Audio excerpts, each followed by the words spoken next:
मैं अपनी बात की शुरुआत एक घटना से करूं कि किस तरह से बेहोशी में हम जीते हैं, और वह बेहोशी इतनी खतरनाक होती है कि अंतिम समय आते आते तक भी हम होश में नहीं आ पाते। एक बार राजा विक्रमादित्य के दरबार में एक संत, एक फकीर, एक सन्यासी जंगल से सुबह सुबह आए और उन्होंने दरबारियों से निवेदन किया कि मैं सम्राट को कुछ भेंट करना चाहता हूं। लोगों ने सोचा कि बहुत लोग आते हैं, राजा को कुछ न कुछ भेंट करते हैं। ये संत, ये सन्यासी के मन में भी एक इच्छा हुई है, चलो जाने देते हैं। और वैसे भी राजा विक्रमादित्य धर्म के प्रति रुचि रखते थे, प्रेम रखते थे, संतों के प्रति श्रद्धा रखते थे। उन्होंने कहा ठीक है, आने दो। जब संत पास में गए तो लोगों ने सोचा होगा कि ये फकीर है, सन्यासी है, क्या लिया होगा, क्या लेकर आया होगा। तभी देखते हैं लोग कि उनके हाथ में कोई जंगली फल है, साधारण सा, जिसे लोग खाते भी नहीं, एक बड़ा ही साधारण सा फल। राजा ने देखा, फिर लगा इसी फल के लिए सुबह सुबह इतनी दूर चलकर आया। हमें लगा कोई कीमती वस्तु होगी, ये साधारण से जंगली फल के लिए इतना दूर आया। मंत्री जो बगल में बैठा था वो सोचता है सन्यासी पागल ही है, अपना समय खराब किया, क्या होगा इस फल का। लेकिन राजा सोचता है कि आखिर सन्यासी है, इसके पास और कीमती वस्तु हो भी क्या सकती। लेकिन इन्होंने बड़े ही प्रेम और स्नेह से लाया है तो ठीक है, स्वीकार है। वो फल राजा ने लिया और बगल में मंत्री को दे दिया। जैसा कि होता है, कोई भी वस्तु राजा को दिया जाए तो वो मंत्री को दे देता है कि जाके कहीं रख देना। अब मंत्री सोचता है कि ये कचड़ा रखकर मैं क्या करूंगा, क्योंकि वो उसे कचड़ा ही समझ रहा था। ये जंगली फल है, खाने योग्य भी नहीं, और राजा मुझे सौंप दिया, मैं इसे करूंगा क्या। फिर सोचता है कहीं बाहर फेंक दूंगा, और किसी दिन राजा ने पूछा कि कहाँ दिया तो फिर चक्कर में पड़ जाएंगे। उसने सोचा चलो एक कहीं कोई तल घर में डाल देते। इस तरह से वो प्रक्रिया शुरू हो गई। दूसरे दिन फिर वो संत आए, फिर वही फल लेकर आए। राजा ने कहा आश्चर्य है, एक साधारण से फल के लिए संत फिर आ गए। कहा कोई बात नहीं, संत है, जैसी इच्छा। फिर वो फल लिया, मंत्री को दिया, मंत्री ने फिर उसे तल घर में डाल दिया। इस तरह से प्रक्रिया आरंभ हो गई, और एक दो दिन नहीं, एक दो महीने नहीं, एक वर्ष नहीं, लगातार 10 वर्ष तक संत वो फल लाते रहे और राजा को देते रहे, और राजा मंत्री को देते रहे, मंत्री तल घर में डालते रहे। जब 10 वर्ष पूरे हुए और एक दिन पुनः संत वो फल लेकर आए, और जैसे ही राजा को दिए, राजा भी अब तंग आ चुका था कि 10 वर्ष हो गए, इसको कुछ मिलता नहीं, इतना घटिया सा फल लेकर आता है, मुझे लेना पड़ता है और वापस मंत्री को देना पड़ता है। और मंत्री ने भी सोचा था कि आज तो मैं इसे फेंक ही दूंगा, सामने ही फेंक दूंगा, मैं परेशान हो गया। ये कोई कीमती वस्तु थोड़े, सड़ा हुआ फल लेकर आया, और ये रोज रोज 10 वर्षों से परेशान कर रहा है।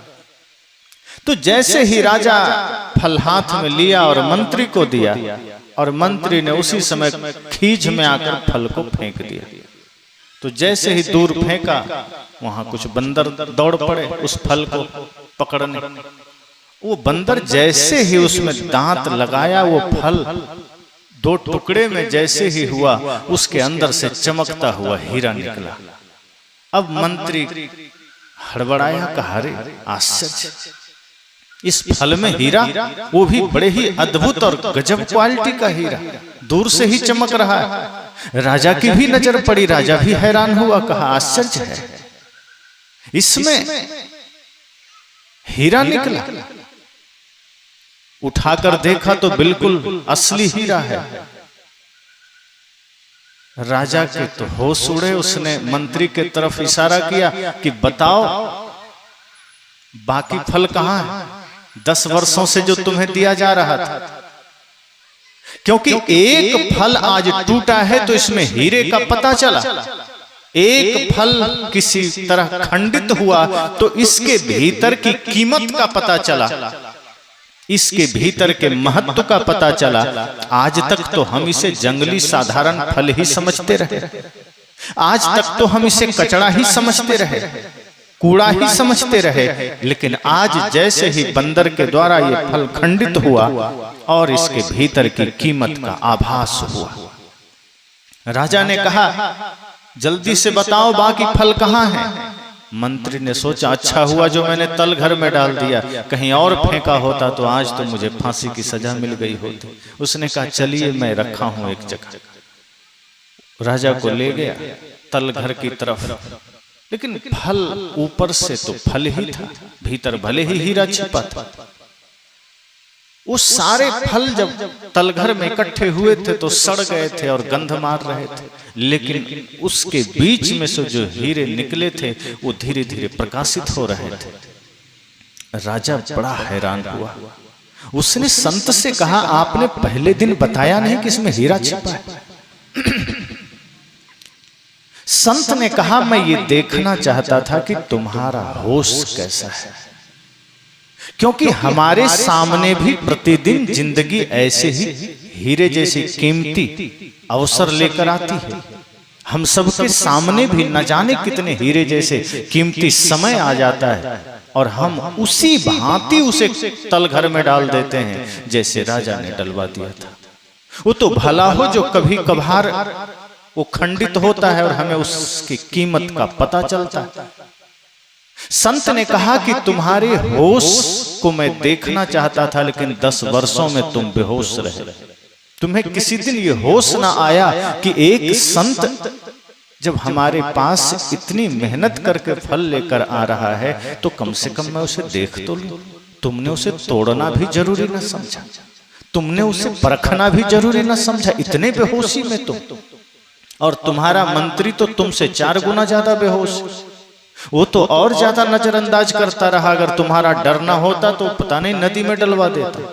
वो तो तुम्हारा डर था इसलिए तलघर में डाला, और आज 10 वर्षों के बाद तुम्हें पता चल रहा है कि ये फल साधारण नहीं है। आज 10 वर्ष के बाद तुम्हें पता चल रहा है कि ये जंगली फल नहीं है, इस पर पर्दा जरूर फल का है, भीतर कीमती हीरा छिपा है। तो मैं सिर्फ ये देखना चाहता था, और अब तुम होश में आए हो जब थोड़ा सा तुम्हें उसकी झलक मिली, जब थोड़ी सी तुम्हें उसकी प्रतीति हुई है, तब तुम्हें होश जगा है। संत ने कहा यही तो तुम अपने जीवन में करते हो। प्रतिदिन जीवन तुम्हें नए नए अवसर देता है, प्रतिदिन ये वक्त तुम्हें एक नया धर्म, एक नया पुण्य करने का अवसर देता है। प्रतिदिन ये जीवन तुम्हें धर्म के पथ पर चलने का एक मार्ग देता है, लेकिन तुम इसे इसी भांति बेहोशी में टाल देते हो, निकाल देते हो और संसार के साधारण कार्यों में अपने को समर्पित कर देते हो। तुमने संसार को तो स्वीकारा है, लेकिन तुमने धर्म को नकारा है। आज व्यक्ति धर्म भी करता है, बेहोशी में करता है, होश कहाँ है? आज की प्रार्थना भी बेहोशी में चलती है, आज की उपासना भी होश में नहीं है, आज ध्यान भी होश में नहीं है। आप देखिए मंदिरों में लोग खड़े हैं हाथ जोड़े, वो बेहोशी में खड़े हैं। वो वहां भगवान से कुछ मांगने गए हैं, भगवान के लिए नहीं गए हैं, वो राम के लिए नहीं गए हैं, वो कृष्ण के लिए नहीं गए हैं, वो बुद्ध के लिए नहीं गए हैं। जिन जिन महापुरुषों के मंदिरों में उनके भक्त खड़े हैं वो उनके लिए नहीं गए हैं, वो अपने लिए गए हैं कि प्रभु कृपा करना घर में थोड़ा धन बढ़ जाए। मुख में चल रहा है ओम जय जगदीश हरे, और भीतर भीतर चल रहा है घर में धन लक्ष्मी बढ़े। इससे ज्यादा हम सोचते ही नहीं। और यही बेहोशी हमारा ध्यान में है, यही बेहोशी हमारी पूजा में है। कोई आदमी बढ़िया ऐशोआराम का जीवन जी रहा हो, कोई आदमी बढ़िया मस्ती का जीवन जी रहा हो, तो आप देखिए वो ज्यादा धर्म कर्म में नहीं लगता। किसी के पास खूब धन आ गया, अब चारों ओर धन ही धन है, सोना उठना बैठना सब ऐश्वर्य पूर्ण हो गया उसका, वो जल्दी धन को छोड़ करके धर्म की तरफ दृष्टि नहीं ले जाता। लेकिन जिस व्यक्ति के जीवन में थोड़ी पीड़ा आ गई, जिस व्यक्ति के जीवन में थोड़ा कष्ट आ गया, थोड़ी समस्याएं आ गई, वो तुरंत भगवान की याद आती। इसलिए तो सदगुरु कहते हैं दुख में सुमिरन सब करे, सुख में करे न कोई। जो सुख में सुमिरन करे तो दुख काहे को हो। दुख आया तो सुमिरन करने लगे, दुख आया तो भजन करने लगे, दुख आया तो ध्यान की याद आ गई, दुख आया तो प्रार्थना की याद आ गई। दुख ना आए तो कौन प्रार्थना करता है। और हम अपने जीवन को व्यवस्थित जीना भी कहाँ चाहते हैं। धर्म का प्रयोग हम क्यों करते हैं। जैसे आजकल आदमी संसार की वस्तुओं का प्रयोग करता है, इसी तरह से आज आदमी धर्म के तमाम कृत्यों का प्रयोग करता है। चाहे वो धर्म के नाम पर कोई जाप करता हो, धर्म के नाम पर तीर्थ यात्रा करता हो, चाहे धर्म के नाम पर कोई भी काम करता हो। दान करना हो, मंदिर बनाना हो, गंगा में स्नान करना हो, मंदिर में पूजा करनी हो, उसके पीछे आदमी के पास कारण होते हैं। अगर किसी आदमी के जीवन में कोई पाप है, आप गहराई से विचार करिए। किसी आदमी से कोई त्रुटि हो गई, कोई भूल हो गई, कोई चूक हो गई, तो अक्सर वो आदमी अपनी भूल को मिटाना नहीं चाहता।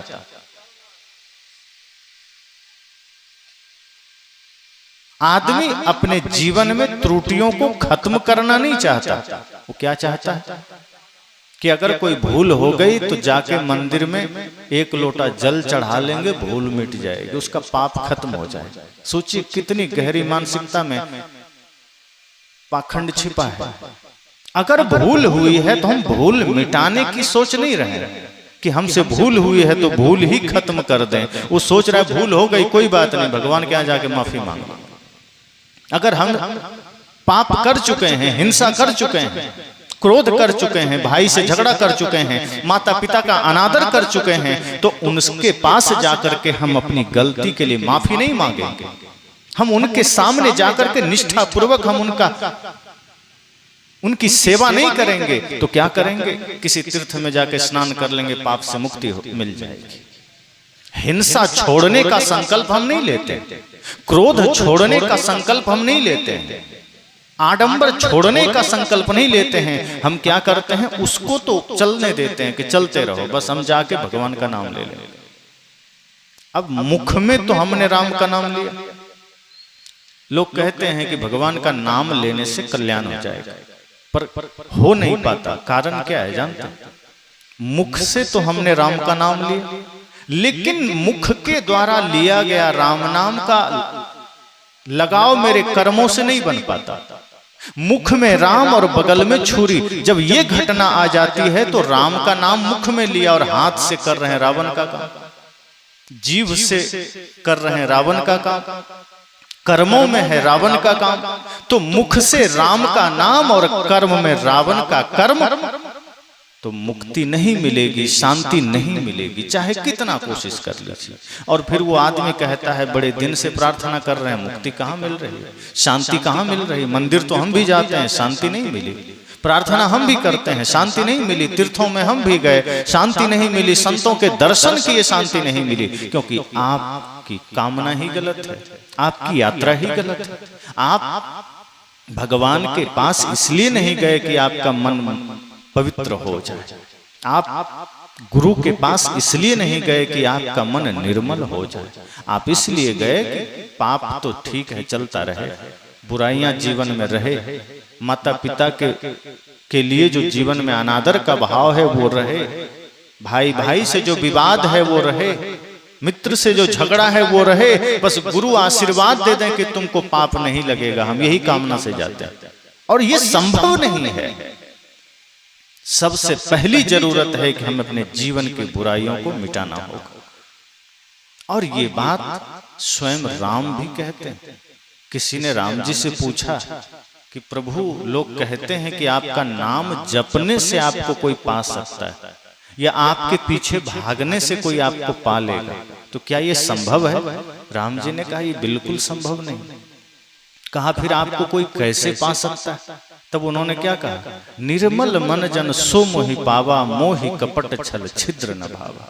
उन्होंने कहा जिसका मन निर्मल है, जिसका मन पवित्र है, जो कपट से दूर है, छल से दूर है, वो मुझे पालेगा, वहीं पालेगा, वो घर में ही पालेगा। और जिसके मन में कपट है, छल है, वो अयोध्या में आके बैठा रहेगा, नहीं पाएगा। अगर अयोध्या जाने से सबको पुण्य की प्राप्ति हो जाती तो आज अयोध्या में कितनी भीड़ है लोगों की, क्या सब मुक्त हो गए? नहीं हो सकते। अयोध्या में होने मात्र से मुक्ति का कोई उपाय नहीं है। आपका जीवन भी तो अयोध्या होना चाहिए, आपका मन भी तो निर्मल होना चाहिए। संत ने कहा कि हम जीवन भर बेहोशी में जीते हैं और उस घड़ी हमें जीवन के सत्य का पता चलता है जब हम कुछ करने लायक नहीं रह जाते, जब हम लाचार हो जाते हैं। जब तक जवानी है, ऊर्जा है, हमारे पास सामर्थ्य है, तब तक हम ना ध्यान के बारे में सोचते हैं, ना सत्संग के बारे में सोचते हैं। तब हमें सत्संग मिल भी जाए तो हम सोच देते हैं चलो 3 दिन का है, लास्ट में चलेंगे। 3 दिन का सत्संग की सूचना मिली। अधिकांश लोगों के मन में होता है कि 3 दिन है, पहला दिन क्या जाना, दूसरा या तीसरा दिन चला जाएगा। लेकिन आप सोचिए कि कहीं कोई वस्तुएं बांटने की सूचना मिल जाए कि आज सरकार के तरफ से यहाँ स्टॉल लगाया गया है और आज चावल फ्री मिलेगा। आदमी सोचता है कल को क्या ठिकाना खत्म हो जाएगा, आज ही चलते हैं। कितनी भी समस्या हो, हम झोला उठाए आज ही खड़े हो, आज ही ले लेना है, कहीं पता चल जाए कुछ मुफ्त में मिल रही है। एक जगह मैं था प्रयागराज में, मेला में मैं देखा कि कहीं कहीं स्टॉल लगे थे, यहाँ फ्री इलाज होता, तो देखूं कि लाइनें लगी है फ्री इलाज। तो कई लोगों से मैंने पूछा आपको क्या समस्या का, कुछ नहीं, अब फ्री है तो एक बार चेकअप करवा लेते, क्या दिक्कत है। और अगर शुल्क लगे तो आदमी के पास टाइम नहीं है, बीमार भी है तो देखेंगे कल चले जाएंगे, लेकिन निःशुल्क है तो कुछ नहीं है फिर भी खड़े हो। बाहर हमें लाभ नजर आता है कि ये वस्तु मुझे मिल जाएगी, कुछ प्रत्यक्ष हमें मिलेगा, लेकिन मन की शांति कहीं हमें मिलेगी ये हमें नजर नहीं आता, क्योंकि उसके प्रति हम जागरूक नहीं। सत्संग में आपको बाहर की वस्तुएं तो नहीं मिलेगी, यहां आपको कोई सोना चांदी हीरे जवाहरात रुपए पैसे तो नहीं मिलेंगे, लेकिन वो धन आपको यहां मिलेगा जो शायद संसार में कहीं नहीं मिलेगा। बाहर जो आप धन पाएंगे वो धन तो क्षणिक है, वो धन आज है छूट जाएगा। और ये सत्य है, शरीर से जुड़े हुए जितनी भी संबंध हैं, प्राणी हैं, पदार्थ हैं, धन हैं, वैभव हैं, वो शरीर के मिटते ही सब मिट जाते हैं। लेकिन सत्संग में जिस धन का पता हमें चलता है वो कभी नहीं मिटता। और वो क्या है? वो है भक्ति का धन, प्रेम का धन, सत्य का धन, धर्म का धन। वो हमें सत्संग में पता चलता है। और इसके लिए कहा गया कि ये अगर एक बार जीवन में आ जाए तो अजन्मा शाश्वत आप धनी हो जाते हैं। बाहर के धन से तो आप इसी जीवन में धनी हैं, मृत्यु सामने आ जाए कि वो धन भी छूट जाएगा। मान लीजिए आप सोचें कि ठीक हम खर्च नहीं करेंगे, जमा करके रखेंगे, और मृत्यु सामने आ जाए तो क्या करेंगे? लेकर जा सके? नहीं लेके जा सकते। धन का मतलब है धर्म में प्रयोग करिए, सदुपयोग करिए, अपने लिए, समाज के लिए, राष्ट्र के लिए, प्राणी मात्र के लिए। धन की गति यही है कि आप उसका सदुपयोग करिए, नहीं करेंगे तो ऐसे भी नाश हो जाएगा। शरीर में बल है तो एक ही काम करिए कि जो शरीर की शक्ति है उसे सेवा में लगाइए, दूसरों के समस्याओं को सुलझाने में लगाइए। हम लोग हनुमान जी का नाम सुनते हैं, वो अपने बल का प्रयोग सदैव संपूर्ण रूप से लोगों की सेवा में करते रहे। हम क्या कहते हैं? अतुलित बल धामा। उनका बल इतना है कि जो तुलना में ना आ सके, किसी की तुलना में।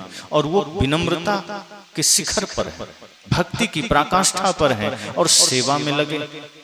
कुंभकर्ण के पास भी बल था, कहाँ लगाता था? लोगों को पीड़ा देने, लोगों को परेशान करने। रावण के पास भी बल है, वैभव है, वो प्रयोग कहाँ कर रहा है? लोगों को परेशान करने। लेकिन हनुमान जी प्रयोग कर रहे हैं लोगों के कल्याण के लिए। तो एक की पूजा हो गई और एक गाली खा रहा।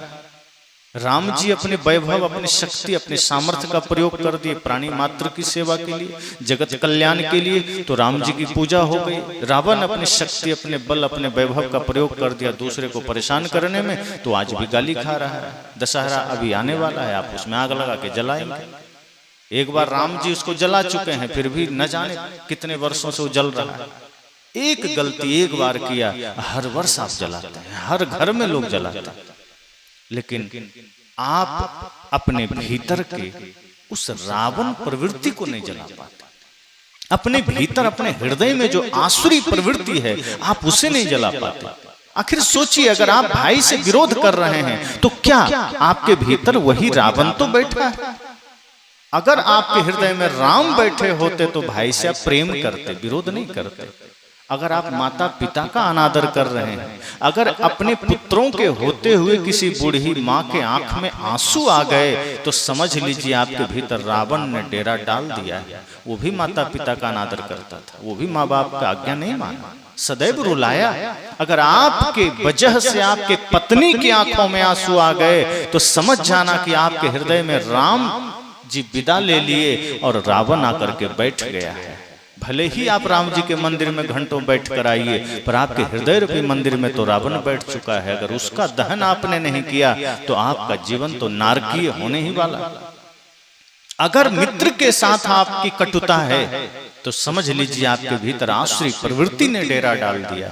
आपके भीतर असुरों ने अपनी शक्ति प्रयोग कर दिया है। इसलिए मैंने कहा कि जब हम सत्संग में समय देते हैं, सत्संग में जुड़ते हैं, और यह सोच करके कि कल का क्या ठिकाना, आज मौका मिला है, आज हमें जो भी समय मिला इसका सदुपयोग करना है, संत गुरुजनों की वाणी को सुनना है, क्योंकि इससे हमें वो धन, वो संपदा, वो वैभव की प्राप्ति होगी जो बाहर कहीं नहीं मिलेगा। हम एक बार सत्संग में जुड़ करके देखें अपने जीवन को, अपने मन को। हम दूसरे को देखते, इतनी बेहोशी में हम जीते हैं कि अपनी भूलें हमें नजर नहीं आती, अपनी त्रुटियां नजर नहीं आती, और तमाम तरह के प्रपंचों में हम जीते चले जाते हैं। इतनी बेहोशी है कि आदमी बेहोशी में ही सारा पाप कर्म करते चला जाता है। होश बहुत जरूरी है। उस संत ने राजा से कहा कि तुम 10 वर्षों से बेहोशी में थे, और क्या पता तुम जन्म से ही बेहोशी में रहे हो, क्योंकि मैं तो सिर्फ 10 वर्षों से तुम्हें जान रहा हूं, इसलिए मैंने अंदाजा लगाया कि 10 वर्ष से तुम बेहोश हो। तुमने होश में एक क्षण भी ना बिताया, वरना ये कीमती हीरे तुम पहले भी पा सकते थे। हम भी क्षण क्षण बेहोशी में ही तो जीते हैं, इसलिए जीवन में धर्म का कीमती हीरा समझ में नहीं आता। इसलिए जीवन में भक्ति का हीरा हमें पता नहीं चलता। किसी ने पूछा, इस धरती पर सबसे ज्यादा कीमती चीज क्या है? लोग कहते हैं हीरा है, यूरेनियम है, और तमाम तरह के धातुओं का नाम ले लेते हैं, सोना आदि। संत कहते हैं ये तो सब शरीर से जुड़े हुए, इसकी कीमत है संसार में, नकार नहीं सकते। अगर ये आपके पास है तो आप भौतिक व्यवस्थाएं बढ़िया कर सकते, लेकिन ये आपको अध्यात्म तक नहीं ले जा सकते, ये आपको परमानंद तक नहीं ले जा सकते। सबकी अपनी अपनी यात्रा है। शरीर का काम अलग है, धन का काम अलग है। धन आपके पास है, आप बढ़िया गाड़ी खरीद सकते हैं, बढ़िया घर बना सकते हैं। धन आपके पास है, आप बढ़िया भोजन ले सकते हैं। धन आपके पास है तो ये बढ़िया पंडाल बन गया। बाहर की सारी व्यवस्था आप धन से कर सकते हैं, उसका भी अपना काम है। संत कहते हैं उसको नकार थोड़े रहे। शरीर का अपना काम है, शरीर की व्यवस्था है, लेकिन ये सोच लेना कि शरीर ही सब कुछ है, संत कहते हैं यही बेहोशी है।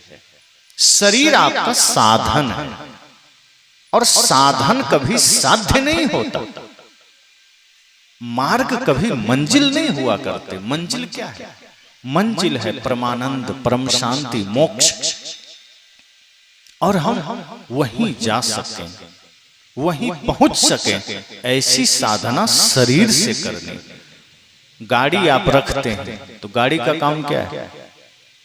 कोई आदमी गाड़ी रखे और सुबह उठे बढ़िया कपड़ा से पोंछ दे, तेल पानी सब चेक कर ले, और कहीं जाना हो तो गाड़ी ढक के पैदल निकल जाए तो लोग कहेगा कैसा आदमी है, गाड़ी रखा है पैदल चल रहा है। रोज आप गाड़ी पोंछते हैं, गाड़ी ढक के रख देते हैं, पैदल निकल लेते हैं, तो लोग कहेंगे कि ये तो गलत बात है, या मजाक उड़ाएंगे आपका कि आदमी कैसा है, गाड़ी लिया कभी चढ़ता नहीं। गाड़ी का मतलब ही है कि आप उसकी सुरक्षा तो करिए, लेकिन वो आपके मार्ग को सुगम बनाने के लिए है, वो आपकी यात्रा के लिए। ये शरीर को भी आप भोजन दीजिए, कपड़ा दीजिए, लेकिन ये समझिए कि ये भवसागर से पार करने वाला साधन मात्र है और कुछ नहीं। जैसे एक नदी को एक पार करने के लिए नाव या स्टीमर का सहारा लोग लेते हैं, इसी तरह से भव सागर, संसार रूपी सागर से पार करने के लिए ये शरीर हमें मिला है। इसलिए इसको कहा साधन धाम मोक्ष कर द्वारा। यह साधन है। अगर इस साधन का प्रयोग आपने सिर्फ साधनों में कर दिया, साधना में नहीं किया, तो समझना कि आपने इसे गंवा दिया, आपने इसे खो दिया। तो शरीर अगर है तो सबसे पहले तो हमें होश में जीना, और जब होश में जिएंगे तो प्रार्थना, पूजा, ध्यान ये सिर्फ पाप काटने के लिए नहीं होगा कि चलो कोई भूल हो गई तो एक 5 मिनट भगवान का नाम ले लो। अगर कोई भूल हुई तो आप सबसे पहले सोचेंगे, संकल्प लेंगे कि जीवन में कभी दोबारा ये भूल नहीं करेंगे। अगर आपने यह संकल्प लिया तो शायद नाम लेने की जरूरत भी ना पड़े और आपका जीवन धीरे धीरे पुण्य में परिवर्तित हो जाएगा। कोई भी व्यक्ति अपने भाई से झगड़ा किया, आज समाज में अक्सर लोग बंटवारा तो करते ही हैं, बहुत कम ऐसे घर होंगे जहां भाई भाई में बंटवारा ना होता।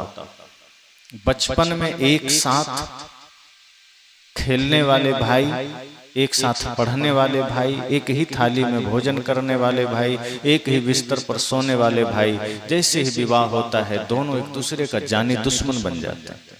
और किसके लिए? थोड़ी सी जमीन के लिए, थोड़ा सा धन के लिए। हालांकि दोनों राम के मंदिर जाते हैं, राम की पूजा करते हैं, वो भूल जाते हैं कि राम जी अपने भाइयों से कितना प्रेम करते थे। अयोध्या जैसी गद्दी भी उन्हें भाइयों से अलग न कर सकी। राम जी ने कहा मुझे गद्दी नहीं चाहिए, और भरत जी उनसे भी आगे निकले, कहे तो हमें कौन सा चाहिए, हमें तो प्रभु राम चाहिए, हमें भी नहीं चाहिए। और अगर राम जी नहीं लेंगे इस गद्दी को, राम जी नहीं बैठेंगे, तो भले ही खुद राम जी की आज्ञा क्यों ना हो, लेकिन ये भरत भी उस गद्दी पर नहीं बैठेगा। तो क्या होगा? प्रभु राम का चरण पादुका उस गद्दी पर बैठेगा, और भरत तो सन्यासी वेश में नंदीग्राम में विश्राम करेगा। और भरत की श्रद्धा देखिए, भाई के प्रति, अपने प्रभु श्री राम के प्रति उनका प्रेम देखिए, उनकी श्रद्धा, उनकी भक्ति, उनका सेवकपन देखिए। उन्होंने सोचा कि राम जी जमीन पर सोते होंगे तो मैं भरत उनके बराबरी में जमीन पर नहीं सो सकता, जमीन में गड्ढा करके 2 फीट नीचे सोएंगे। ये अटूट श्रद्धा है भरत जी का, लक्ष्मण जी का, शत्रुघ्न जी का। उन्हीं की पूजा करने वाले आज राम भक्त अपने भाई से बंटवारा लेने के लिए कोर्ट में खड़े हैं, और बन पड़े तो एक दूसरे के प्रति भयंकर शत्रुता का भाव लेकर खड़े हैं। ये कैसे हो गया? बेहोशी के कारण। क्योंकि हम इतनी बेहोशी में चले आए कि संसार ही हमारे लिए महत्वपूर्ण हो गया, संसार ही हमें सबसे ज्यादा कीमती लगने लगा। उस संसार के सामने हमने माता को, पिता को, भाई को, बंधु को, सबको नजरअंदाज कर दिया। धन तो आप कमा लेंगे, पा लेंगे, लेकिन कहीं बाजार में जाकर के भाई पालेंगे क्या? किसी बाजार, किसी दुकान में माता पिता को खरीद पाएंगे क्या? लेकिन हम ये बोध जीवन भर नहीं कर पाते। बहुत कम ऐसे पुत्र होंगे जो आज श्रवण कुमार की भांति माता पिता की सेवा करते होंगे। आज तो जगह जगह वृद्धाश्रम खुल रहे हैं, और वृद्धाश्रम का अर्थ क्या है? एक बहुत बड़ा अभिशाप है जो हमारे देश में आज वृद्धाश्रम खुल रहे हैं। लोग तो सोचते हैं कि वाह, वृद्धाश्रम खोल रहा है, बड़ा धर्मात्मा आदमी। हालांकि खोलने वाला तो धर्मात्मा ही है, लेकिन जिनकी वजह से खुल रहा है, सोचिए वो कितना दुष्ट आत्मा है। जो माँ बाप बड़े ही कामनाओं के साथ, बड़े ही ख्वाबों के साथ अपने बच्चे को पढ़ाए लिखाए, योग्य बनाए। किस लालसा में कि बच्चा बड़ा होगा, बहू घर आएगी, हमारी बुढ़ापा सुखद हो जाए, ये बच्चे हमारी बुढ़ापा में सेवा करेंगे। लेकिन जब बच्चे शादी कर लिए, धीरे धीरे अब बच्चों को दिक्कत होने लगी, माता पिता खटकने लगे। अब वो कहते हैं कि क्षमा करना, हम सेवा नहीं कर पाएंगे, हम तो ड्यूटी में हैं। बहू कहती है तो हम कौन सा फ्री हैं, हम बच्चे को संभालेंगे कि तुम्हारे माता पिता को संभालेंगे, कहीं रख दो। अब बेटा लाचारी दिखाता है कि माँ बड़ी लाचारी है, क्या करें, साथ रख भी नहीं सकते, ऐसा करो वृद्धाश्रम में तुमको पहुंचा देते हैं, महीना महीना पैसा देते रहे। माता पिता के आंखों में आंसू है, वो सोचता है तुम्हारे पैसे की लालसा मुझे नहीं है, पुत्र साथ रहे इतना भर पर्याप्त है, तुम पैसा तो दे दोगे लेकिन पुत्र होने का फर्ज कैसे निभा पाओगे। पुत्र चाहिए, पैसा नहीं चाहिए। लेकिन बेटा सोचता है पैसा दे दिया काम बन जाएगा, और ये हो रहा है। और ये कौन लोग कर रहे हैं, जो ज्यादा पढ़ लिख गए। गांव में तो फिर भी ठीक है मामला, लेकिन जो लोग ज्यादा पढ़ लिख गए, डॉक्टर इंजीनियर बन गए, वकील बन गए, उन लोगों के माता पिता आज वृद्धाश्रम में। तो हम धर्म भी बेहोशी में कर रहे हैं, इसलिए घर में बंटवारे हो रहे हैं, इसलिए माता पिता लाचारी में जी रहे हैं। थोड़ी सी भी हमसे त्रुटि होती है कि हम मंदिर चले जाते हैं, भगवान से माफी मांगना।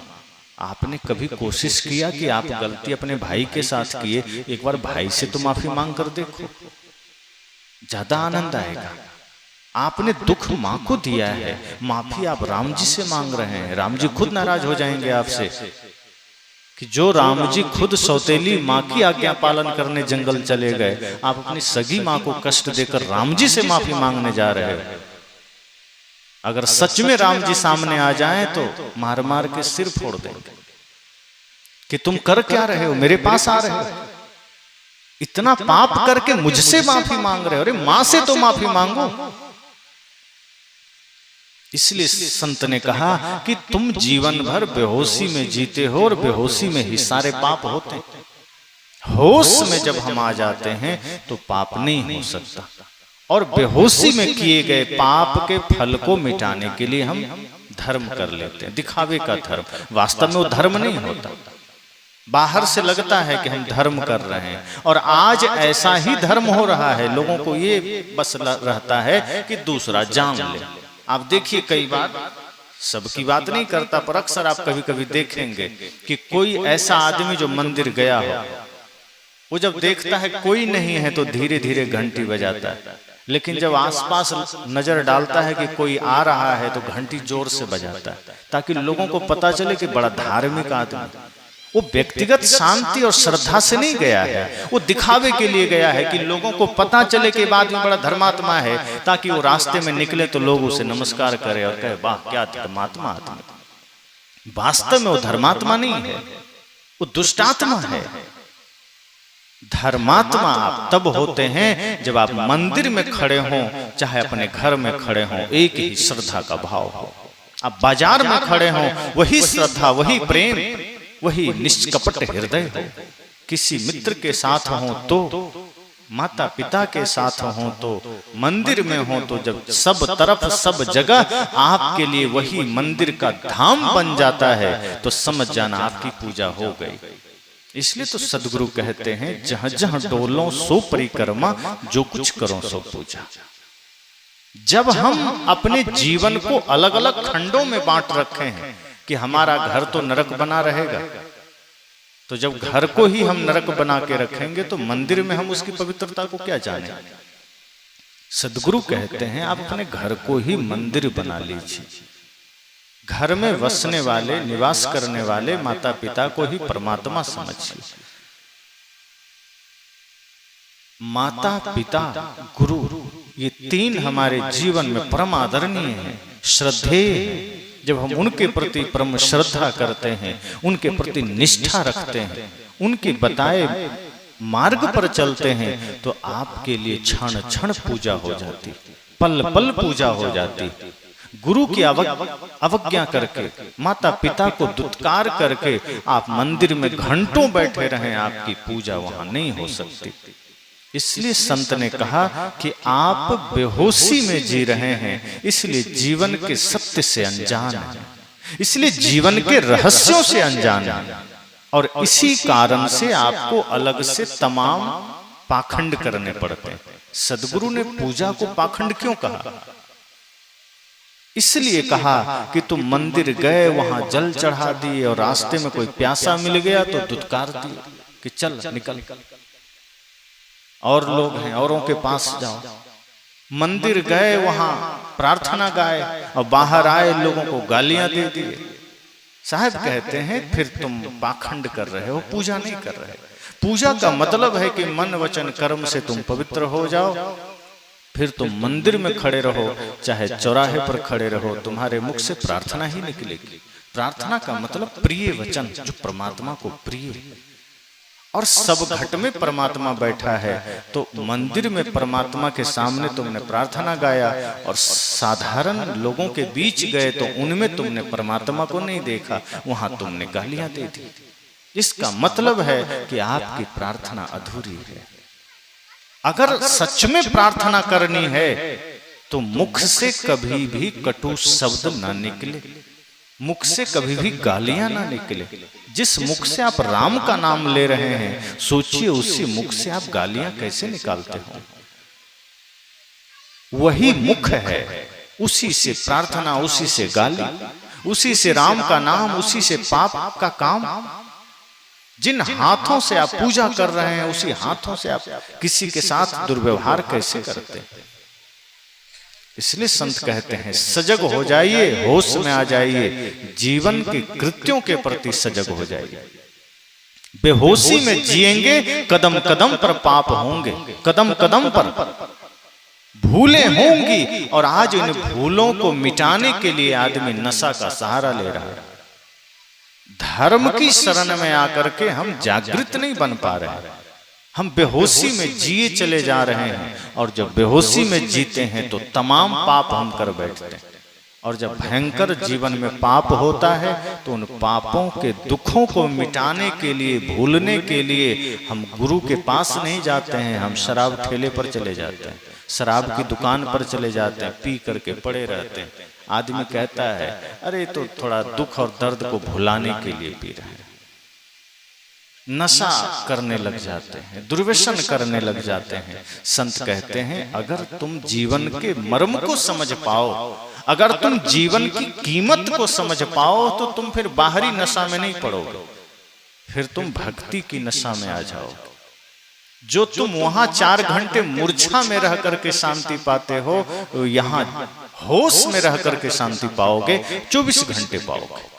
नशा करके आप मूर्छा में चले जाते हैं, इसलिए वो 2-4 घंटे आप दुख से अनजान हो जाते हैं, और कुछ नहीं होता। दुख मिटा नहीं है। जैसे कहीं कचड़े की ढेरी हो और आप उस पर सफेद चादर ढक दीजिए तो दिखाई देना बंद हो जाएगा, पर कचड़ा मिटा थोड़े है।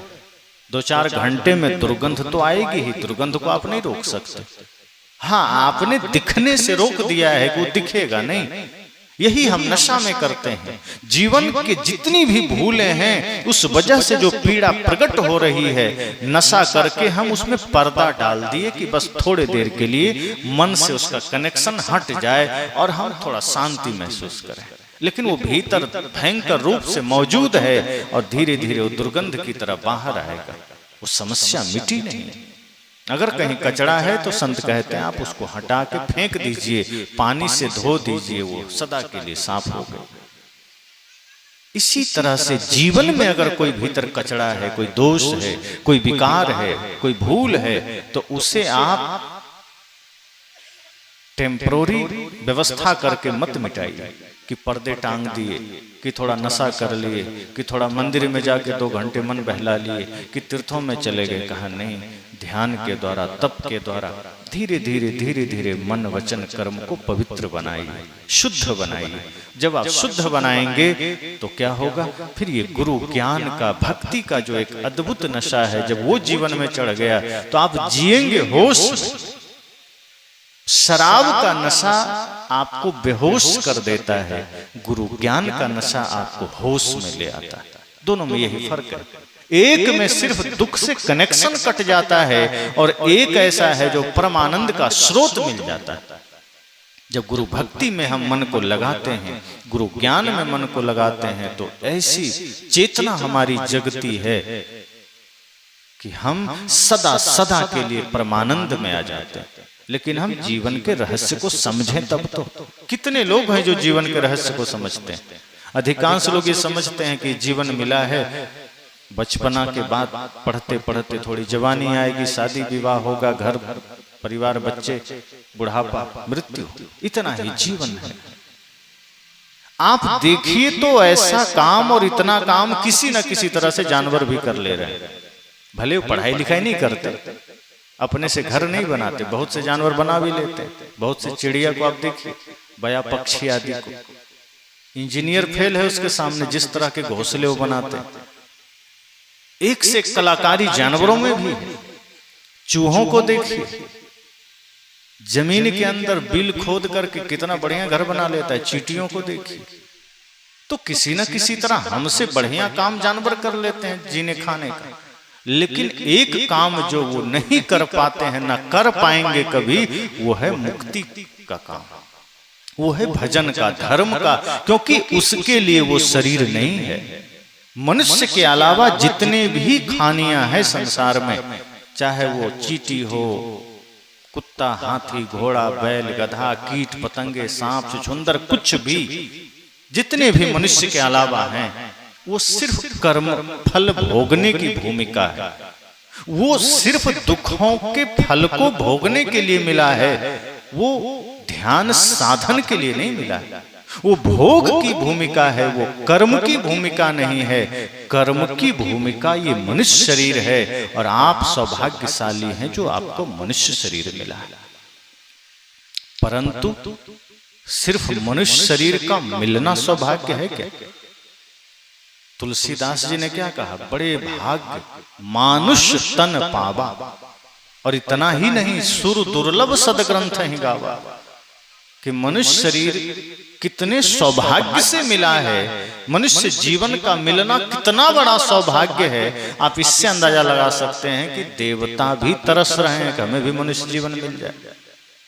लेकिन संत कहते हैं कि क्या मनुष्य जीवन मिल गया तो सार्थक हो गया, सौभाग्य हो गया क्या? यदि इस मनुष्य जीवन में आप पाप का कर्म कर रहे हैं तो ये मनुष्य जीवन पाना तो दुर्भाग्य का काम हो गया, सौभाग्य नहीं हुआ। अगर इस मनुष्य जीवन में आप किसी का दिल दुखा रहे हैं, अपने हाथों से किसी का गला दबा रहे हैं, किसी के साथ छल कर रहे हैं, अपने मुख से किसी को अपवित्र भाषण करके दिल दुखा रहे हैं, गाली दे रहे हैं, इन पैरों से चल करके आप शराब की दुकान पर जा रहे हैं, चोरी करने जा रहे हैं, अगर आपने जीवन भर इस शरीर का उपयोग पाप कर्मों में किया है तो संत कहते हैं फिर यह मनुष्य शरीर आपको दुर्भाग्य से मिला है, फिर यह सौभाग्य से नहीं मिला है। और ऐसे शरीर का मिलना परम दुर्भाग्य की बात है जिस शरीर से आप सिर्फ पाप कर रहे हैं।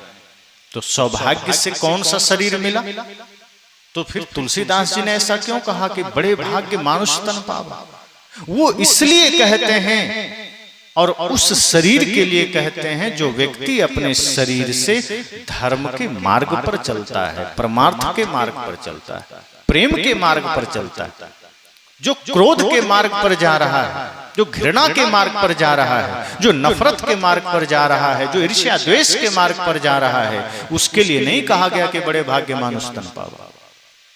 बड़े भाग्य से मनुष्य शरीर मिला, इसकी सार्थकता यही है कि संभल जाइए और सोचिए ये मनुष्य जीवन हमें सिर्फ घर मकान दुकान के लिए नहीं मिला। ये तो शरीर की व्यवस्था है जो हम कर रहे हैं। अंतिम तक अगर हम यही करते रह गए तो मनुष्य जीवन पाने का उद्देश्य क्या था? अगर हम सिर्फ शरीर के खाने पीने की व्यवस्था करते रहे तो फिर वो काम हम कब करेंगे जिसके लिए वास्तव में शरीर मिला? खेत में आप खूब फसल लगाइए, वो फसल किस लिए है? अगर वो फसल उपजा करके आप कहीं बोरा में बंद करके कमरे में बंद कर दीजिए और आप खाएं खरीद करके या ना खाएं, उपवास करते रहे, वो फसल का अर्थ क्या है? फसल बचाने के लिए थोड़े मिला है, धन बचाने के लिए थोड़े मिला है, वो उपयोग के लिए मिला है। अब ये आप पर निर्भर करता है कि आप उसका उपयोग करते हैं, अर्थात सदुपयोग करते हैं या दुरुपयोग करते हैं। ये मनुष्य शरीर भी धर्म के लिए मिला है, परमार्थ के लिए मिला है, लेकिन हम इस मनुष्य शरीर को सिवाय माया मोह प्रपंच के कुछ नहीं करते। आज आप बाहर नजर दौड़ाइए तो आदमी बाहर के विस्तार के अलावा भीतर की यात्रा पर कभी निकला ही नहीं। एक एक आदमी दिन रात यही सोच रहा है कि कल सुबह से शाम कैसे क्या करना है, संसार में खेत खलिहान बाजार दुकान मकान के अलावा कुछ नहीं सोचता। बाहर कितना विस्तार हम कर लें, चाहे छोटा से छोटा आदमी हो, धन के मामले में चाहे भारत में अंबानी अडानी जैसा आदमी, कोशिश क्या है, बाहर कितना विस्तार हम कर लें, लेकिन वो विस्तार किस लिए? अगर आपने जीवन के अर्थ को न समझा, अगर आपने धर्म की यात्रा न शुरू की, तो समझ जाना यहां भी आप खो देंगे और आगे भी आप खोएंगे। आगे नरक मिलेगा ये तय है, मनुष्य शरीर खो देंगे, क्या पता आगे सांप छुछुंदर कुत्ता बिल्ली क्या बनना पड़े, कौन जानता। क्योंकि सौभाग्य तो था कि मनुष्य शरीर मिल गया कि धर्म का काम करेंगे, लेकिन अगर नहीं किए और चले गए सांप छुछुंदर कुत्ता में, तब क्या होगा? परवश हो जाएंगे, स्वाधीन नहीं रहेंगे, पराधीन हो जाएंगे। फिर भोजन के लिए तड़पना पड़ेगा, दौड़ना पड़ेगा, और सही शुद्ध भोजन मिल जाए क्या गारंटी? चींटी बन गए, कब किसके पैरों तले रौंदे जाए कौन जानता। अगर फालतू कुत्ता कोई बन गया तो क्या होगा? आज देखिए, अगर कोई पालतू कुत्ता बन गया तब तो थोड़ा सा रहम है कि आपको थोड़ा चाय बिस्कुट मिल जाएगा, लोगों को गोद में उठा लेंगे लोग आप। लेकिन कहीं फालतू कुत्ता में चले गए तो डंडा लेके लोग खड़े मिलेंगे, कब कहां डंडा पड़े कोई नहीं जानता। और पालतू कुत्ता कोई पिछले जन्म में कर्म किया होगा जो वो इस जन्म में थोड़ा फल पा लिया। कुछ हो सकता है मनुष्य जीवन में रहते रहते वो इतना थोड़ा सा धर्म का काम कर लिया होगा कि पुनः मनुष्य नहीं बन गया, लेकिन वो कुत्ता बना, लेकिन पालतू बन गया। अब इस जन्म में थोड़ी सी सेवा उसको मिल गई। हमारे कर्म पर ही तय होता है कि आगे हम क्या बनेंगे। अगर आपका इस जीवन का कर्म सही है, पवित्र है, सामान्य धर्म के अनुरूप है, तो पुनः मनुष्य शरीर आपको मिल सकता है। अगर आप बिल्कुल परम साधना कर पाए, ध्यान कर पाए, तो हो सकता है आप मुक्त भी हो जाए। लेकिन अगर आप चूक गए, धन दौलत के अलावा कहीं आपने दूसरा धर्म ध्यान में मन नहीं लगाया, परमार्थ में मन नहीं लगाया, तो फिर मनुष्य शरीर खो देंगे। इसलिए संत कहते हैं होश बहुत जरूरी है, ध्यान देना। आप इस जीवन में जो कुछ भी कर रहे हैं, अगर उसमें सिर्फ संसार का काम आपका समाया हुआ है तो वो जरूरी है, लेकिन वो आपका मंजिल नहीं है। आप मेहनत करिए, धन कमाइए, आप मकान भी बना लीजिए, शरीर को जरूरत है, शरीर साधन है, साधन की व्यवस्था तो करनी पड़ेगी। अब गाड़ी आप चला रहे हैं, चक्का पंचर हो जाए तो हवा तो डलवाना पड़ेगा। अब कोई कह रहे क्या करना, चलो ऐसे ही, तो फिर आपको पूरा टायर बदलना पड़ सकता है। इसलिए जरूरी है व्यवस्था तो करिए, शरीर को भोजन भी दीजिए, इसके लिए आपको मेहनत करनी पड़ेगी। आप घर भी बनाइए, इसको छाया भी जरूरत है, कपड़े दीजिए। संस्कारों के अधीन हम जीते हैं, मर्यादा में जीते हैं, कपड़े की जरूरत है। लेकिन इतना सब करने के बाद भी अगर इस शरीर को हम भक्ति में, सेवा में नहीं लगाए, तब समझना हमने सब कुछ गंवा दिया, तब सब खो दिया। तब क्या हुआ? जो हीरा जैसा मनुष्य जीवन मिला था, हमने कौड़ी के दाम में बेच दिया। ये मनुष्य जीवन हीरा के समान है। ये मनुष्य जीवन में मिला हुआ समय हीरे से भी ज्यादा कीमती है। और यदि इसको हमने सेवा में लगाया, दूसरों की पीड़ा हरने में लगाया, प्राणी मात्र की सेवा में लगाया, संत गुरुजनों की सेवा में लगाया, राष्ट्र की सेवा में लगाया, और यूं कहें माता पिता के प्रति श्रद्धा से हमने अपने कर्तव्यों का पालन किया, तो समझ जाइए आपने शरीर का सदुपयोग किया और इस हीरे का सही मूल्यांकन किया। यह मनुष्य जीवन से कीमती हीरा क्या हो सकता है? अगर आप इसका सदुपयोग कर ले गए तो आप जीवन को कीमती बना लेंगे और उसके लिए कोई समय और उम्र की आवश्यकता नहीं पड़ती। आप थोड़े से समय में भी जीवन को कीमती बना सकते हैं। अब देखिए, शहीद आजम भगत सिंह 23 वर्ष की अवस्था होते तक सभी भारतवासियों के हृदय में अमर हो गए, सबके दिलों में है। झांसी की रानी लक्ष्मीबाई का नाम आप सुने हैं, जानते हैं। भगत सिंह हैं, चंद्रशेखर आजाद हैं, खुदीराम बोस मात्र 18 वर्ष की आयु। ऐसे तमाम क्रांतिकारी, नेताजी सुभाष, क्या किया इन्होंने? अपना व्यक्तिगत स्वार्थ का त्याग कर दिया। उन्होंने यही संकल्प लिया कि मेरा जीवन, मेरी सांसें, मेरी आयु अब मेरे लिए नहीं, ये राष्ट्र के लिए है, ये देश के लिए है, देश की एकता अखंडता के लिए है, और स्वयं को बलिदान कर दिया। और परिणाम क्या हुआ? उनका शरीर तो मिट गया, लेकिन कम उम्र में उनके द्वारा किया गया महान बलिदान उनको अमर बना दिया। आज हर हिंदुस्तानी भारतवासी हृदय में उनको रखता। और कितने लोग हैं जो 100 वर्ष की आयु में कुछ नहीं किए अपने घर के अलावा, तो पड़ोसी भी नहीं जानता। क्या मतलब हुआ? जीवन मिला, सब कुछ मिला, समय मिला, लेकिन हम कुछ नहीं कर पाए, जीवन का कोई सदुपयोग नहीं कर पाए। इसलिए अपने जीवन में संकल्प लीजिए कि जीवन थोड़ा ही हो, लेकिन ये सत्संग से जुड़ करके हम उस थोड़े से जीवन में वो महान काम करेंगे जिसके वजह से हम भी, शरीर भले हमारा मिट जाए लेकिन हम अमर हो जाएं।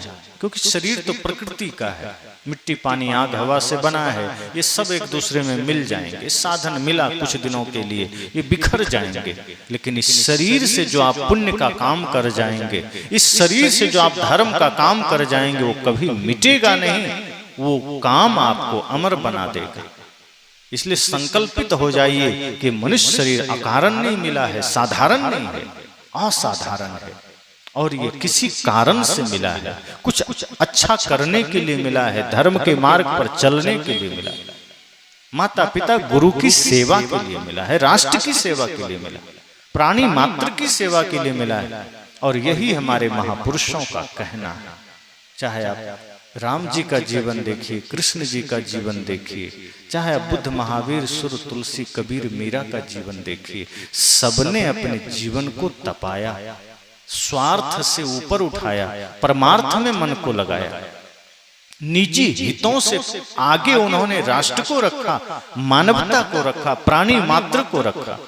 और जब आप अपने से ऊपर राष्ट्र को रखते हैं, अपने से ऊपर मानवता को रखते हैं, फिर आपके जीवन में भी धीरे धीरे धीरे धीरे शांति घटित होती है और आपका भी जीवन अमर हो जाता है। इसलिए मैंने कहा होश। तो उस राजा को भी तब होश आया और संत ने कहा कि अब होश जग गया है, तो ये मत सोचो कि पीछे हमने गंवा दिया, और ये भी मत सोचना कि आगे फिर कुछ अच्छा करेंगे। आगे आया नहीं है और पिछला हाथ से निकल गया है, अर्थात अतीत तुम्हारे हाथ से चला गया, पास्ट चला गया, अब उसे तुम पकड़ नहीं पाओगे। और भविष्य, फ्यूचर अभी आने वाला है, वो तेरे हाथ में नहीं। इसलिए भविष्य के बारे में सोच करके वर्तमान को मत खो देना, अतीत के बारे में सोच करके वर्तमान को मत खो देना। वर्तमान तुम्हारे हाथ में है, और वर्तमान में अगर तुम जग गए हो, वर्तमान में तुम अगर होश में आ गए हो, बस वर्तमान में ही सेवा करते जाओ, वर्तमान में ही परमार्थ करते जाओ, वर्तमान में ही धर्म का काम करते जाओ। और यदि तुमने वर्तमान को सही बना लिया तो आने वाला भविष्य वर्तमान होकर ही गुजरेगा, वो खुद ब खुद खूबसूरत हो जाएगा। लेकिन आज हमारी चिंता ही होती, अगर हम कुछ करना भी चाहें तो कभी भविष्य को लेकर कल्पनाओं में खो जाते हैं और कभी बीते हुए को लेकर, वर्तमान को हम सोचते ही नहीं।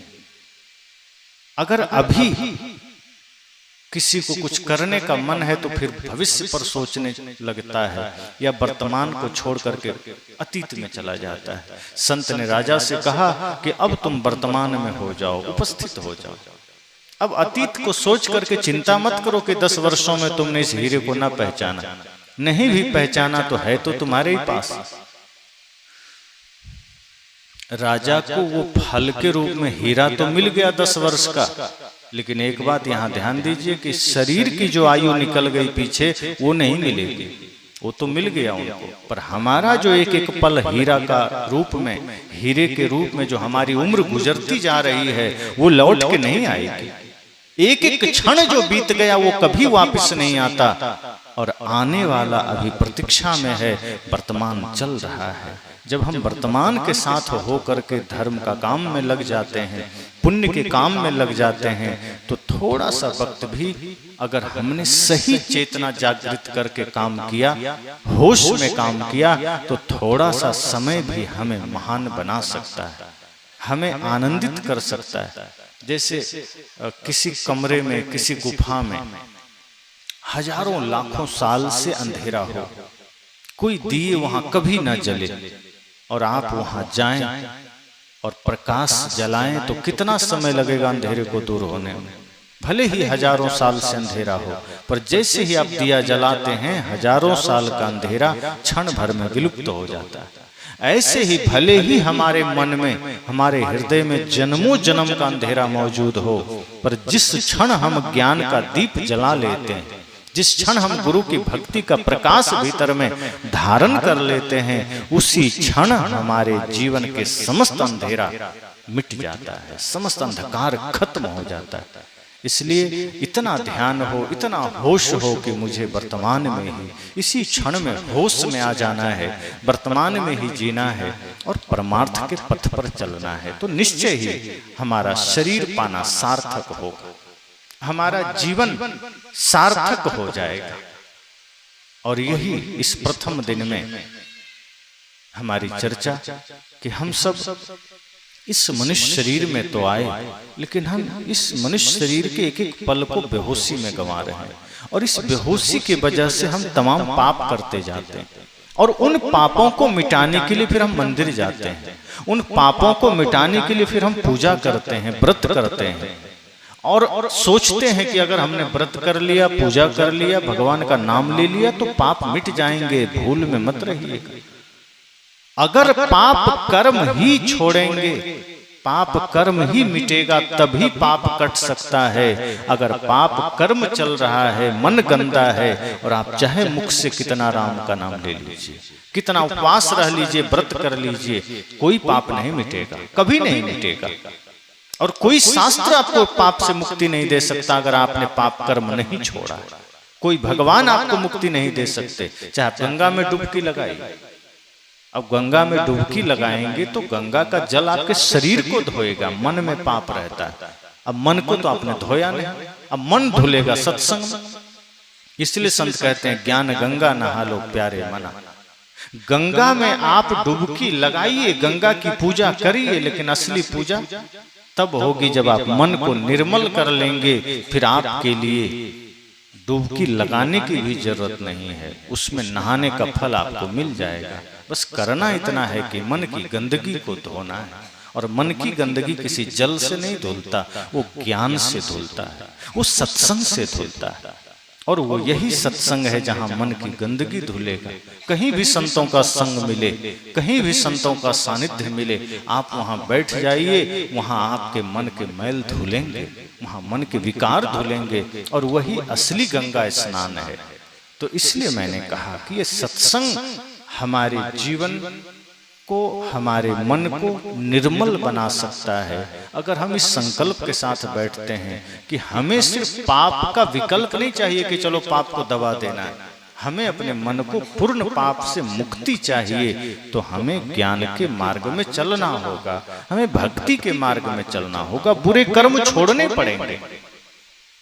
जैसे किसी टंकी को आप खाली करना चाहते हैं छत पर, अब टंकी में पानी भरा है, नल खोल दीजिए, पानी गिर रहा है, और उधर से किसी ने मोटर चला दिया, तो खाली होगा क्या?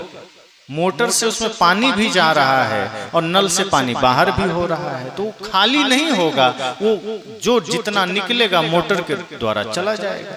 इसी तरह से हम कर रहे हैं, हम पाप कर्म करना छोड़ नहीं रहे हैं, इधर पूजा भी कर रहे हैं। तो पूजा का जो लाभ हमें मिलना चाहिए वो मिल तो रहा है, लेकिन उधर पाप किए चले जा रहे हैं, फिर वो और इकट्ठा होते चला जाता है।